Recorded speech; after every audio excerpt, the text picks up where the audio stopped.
नमस्कार, मैं परीक्षित शर्मा आज फिर एक नए मुद्दे के साथ लॉ लिटरेसी के इस प्लेटफॉर्म पे आपका स्वागत करता हूं। आप सभी का बहुत बहुत धन्यवाद कि आप इस कार्यक्रम को देख रहे हैं और आपके द्वारा किए गए कमेंट से हमें एक नई ऊर्जा प्राप्त हो रही है। इस ऊर्जा से हम विभिन्न प्रकार के जितने भी कानून से जुड़े मुद्दे हैं उन पर नई नई वीडियो लेकर आपके समक्ष आ रहे हैं और इसी क्रम में आज हम लेकर आए हैं यूनिफॉर्म सिविल कोड क्या होता है।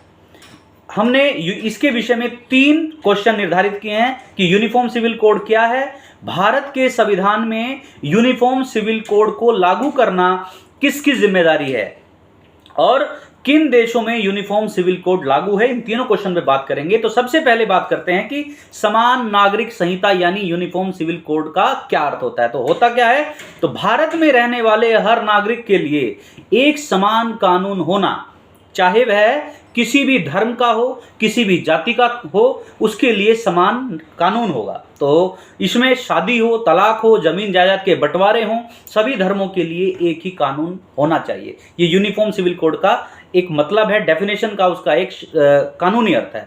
इसका मतलब एक और होता है कि इसमें निष्पक्ष कानून हो, जिससे किसी धर्म का कोई संबंध ना हो। यह एक पंथ निरपेक्ष कानून होना चाहिए जो सभी धर्मों के लोगों के लिए समान रूप से लागू होगा।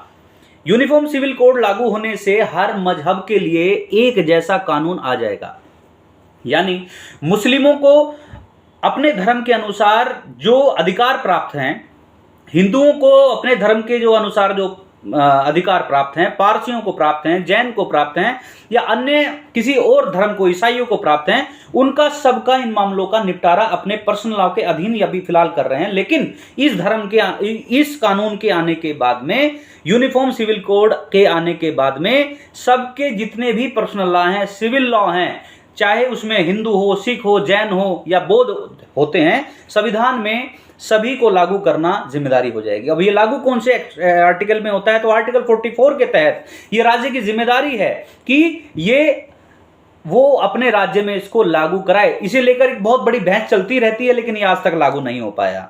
भारत में हिंदुओं के लिए हिंदू कोड बिल एक लाया गया था। देश में इसके विरोध के बाद भी इस बिल को 4 हिस्सों में बांट दिया गया था। तत्कालीन प्रधानमंत्री के विषय में यदि बात करें हम, जवाहरलाल नेहरू जी के विषय में, तो इन्होंने इसको Hindu marriage act, Hindu succession act, Hindu adoption and maintenance act और Hindu minority and guardianship act में बांट दिया था। इस कानून ने महिलाओं को हालांकि बहुत सशक्त किया है, सीधे तौर पर सशक्त बनाया है। इनके तहत महिलाओं को पैतृक और पति की संपत्ति में जो अधिकार होते हैं वो मिलता है।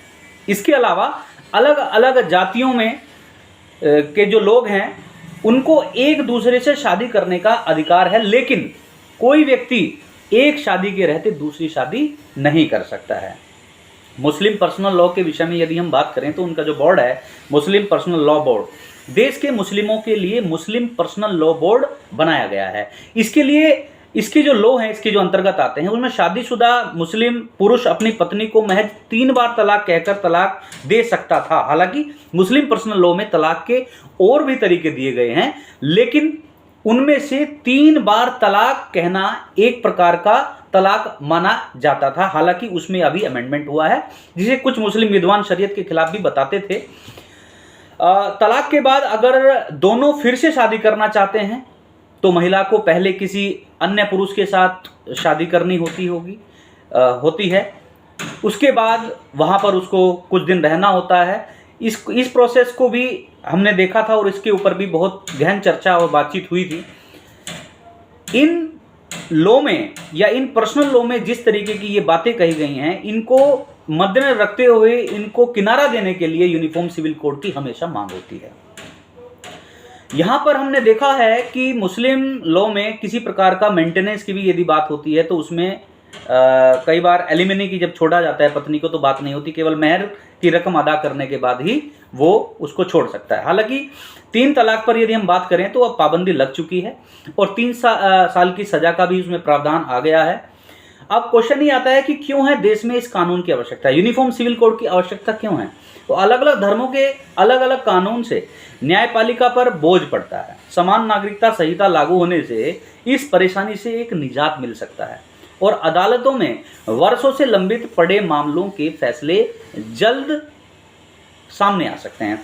शादी हुआ, तलाक हुआ, गोद लेना हुआ, जायदाद के बंटवारे में सबके लिए एक जैसा कानून होगा, फिर चाहे वो किसी भी धर्म का क्यों ना हो। वर्तमान में हर धर्म के लोग इन मामलों का निपटारा अपने पर्सनल लॉ यानी निजी कानूनों के तहत करते हैं।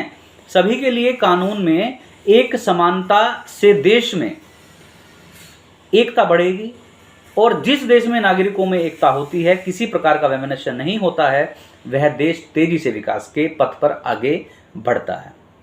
देश में हर भारतीय पर एक समान कानून लागू होने से देश की राजनीति पर भी असर पड़ सकता है, और राजनीतिक जो दल होते हैं उनके वोट बैंक वाली जो राजनीति होती है वो भी नहीं कर पाएंगे, और वोटों का ध्रुवीकरण भी नहीं होगा। महिलाओं की स्थिति में भी सुधार होगा।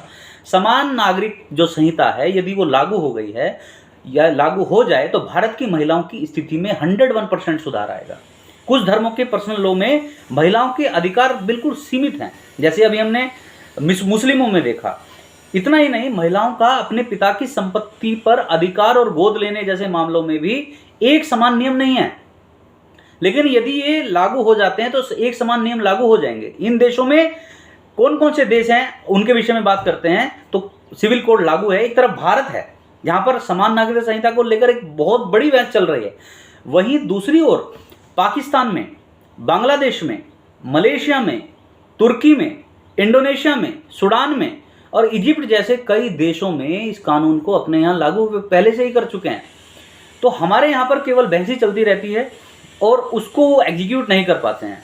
तो हमारा आज का जो सेशन था वो यही था कि यूनिफॉर्म सिविल कोड क्या है और यूनिफॉर्म सिविल कोड की आवश्यकता क्या है और यूनिफॉर्म सिविल कोड कहाँ कहाँ लागू हो चुका है।